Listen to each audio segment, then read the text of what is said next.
Good afternoon. Welcome to this week's edition of the Risk Safeguard Advantage podcast. I'm John Bielik.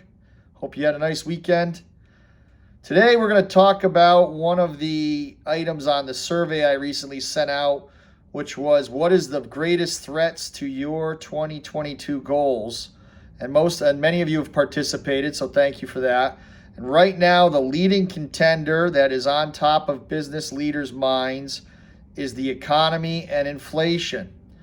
That is what is concerning to them as it correlates to their goals for 2022. I also gave options of labor shortage, supply chain challenges, and competition. And I think the one thing that's a universal fact right now is everybody is dealing with some sort of challenge in their own way. And that's probably why competition is the least selected in the survey. But we're going to talk about the economy and inflation today and how it correlates to risk, because I think all the factors, frankly, with the exception maybe of competition, are concerning to business owners. The labor shortage, the supply chain challenges, and that correlates over to inflationary pressures as well as economic pressures. And then obviously, whoever is able to figure out these challenges better than the rest will have a leg up on the competition, which is what we try and do here every week on the podcast. So I want to give you a few ideas to think about that maybe can give you an advantage over the competition. So we talk about the cost of fuel, we talk about the cost of materials, but we don't often think about or talk about the cost of risk management and insurance dollars. Ironically, insurance is typically a business's second or third largest line item expense. And based on the way that insurance is priced right now, if you're doing more in volume or you're doing more payroll because you have to pay people more, or because your volume takes into account inflation and the cost of goods, well, your insurance costs are going to go up because of that in most cases. Isn't that the case? And that's something that I think people are not paying as close attention to because they don't feel they have any control over their insurance costs. Otherwise, they're going to be a victim to the marketplace. They are just going to have insurance happen to them. Well, if you're trying to control what you can control right now, it's very hard to control the supply chain. We find supplies wherever we can. We try and attract talent and we try and retain talent the best we can. And really, we have no say over what happens in the economy. We're going to have to respond. That's a very reactive approach to the challenges right now. And that's, I think, why business owners are so stressed out, because they don't have a lot of control over the world that they're facing right now. They can only respond to the day and the weeks and the months as they're happening to them. But I think, like most things in business, those who are planning ahead, those are stopping a second from the day-to-day to sit back and try to see the forest through the trees, are going to have a leg up on the competition. And this goes along with most facets of business. Those who want to think ahead and be proactive are going to see some opportunities that others might miss as they're reacting to the world that they're in today. So insurance, even though it's a subject that most business owners are sick of and don't want to talk about right now, what happens in the rest of your business overlays against your insurance program very quickly. And part of that is your employee safety. If you are not keeping your folks safe right now, boy, are you at a disadvantage. Not only are you going to lose key people and key personnel that you then have to either replace or pay somebody more to fill in for, but you're going to get hit numerous times. You're going to get hit in lost productivity, you're going to get hit in higher costs, and you're going to get hit on your insurance.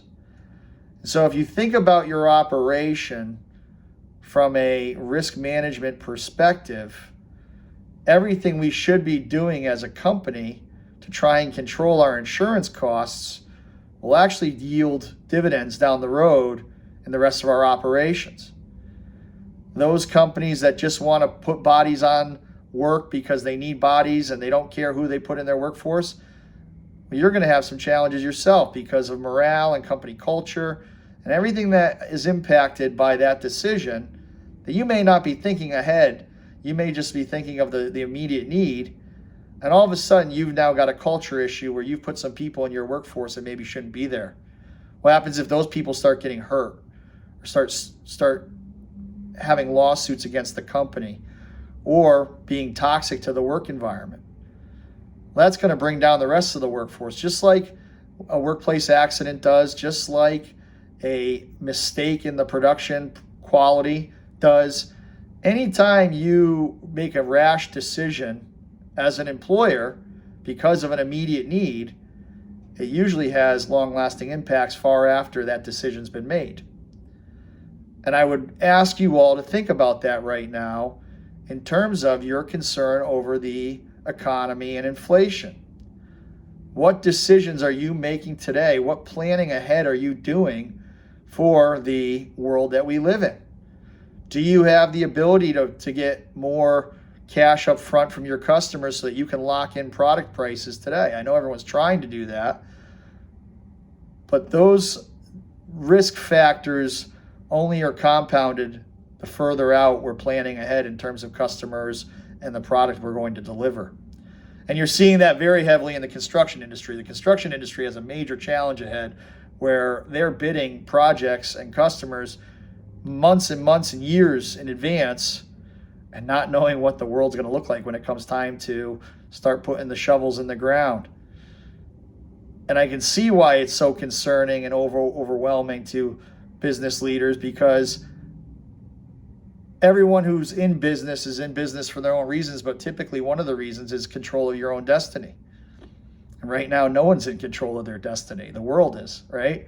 So our choices are, do we try and think differently about the challenges before us? Or do we just respond to what's happening? And it's going to be a combination of both. Most businesses are going to have to react to certain situations, but the more we can step back and start thinking about our risks as a company. There's risk management is getting access to the C-suite and Fortune 100 companies like never before, because there's significant studies out there that show proper risk management actually makes a company more profitable. And that's what's different about risk management versus a growth strategy. Risk management's about increasing profitability. A growth strategy may neglect risk management, depending on the type of implementation. If you use risk management correct, you can grow and grow profitably. That's what our process at Sinclair is all about, which is giving you a competitive advantage so that you can do both. Growth is great, but if you're not being profitable off that growth, then what are you doing? And it's combining both factors. Where are there growth opportunities? Where do we have the opportunity to get ahead of the competition, but also make money while we do it? And that's what I'll leave you with today is risk managers are being hired by Fortune 100 companies to do exactly that. So if you are not implementing a risk management strategy in your company right now, in the world we live in today, what do the Fortune 100 companies know that you don't? So that's all for today. Utilize risk management to combat your concerns about the economy, about inflation, about the labor shortage, and about the supply chain challenges, because you might be surprised at the results. If you want to talk further on this, I welcome any outreach from you all. Have a great day. Go out there, make money, be safe, be well. Take care.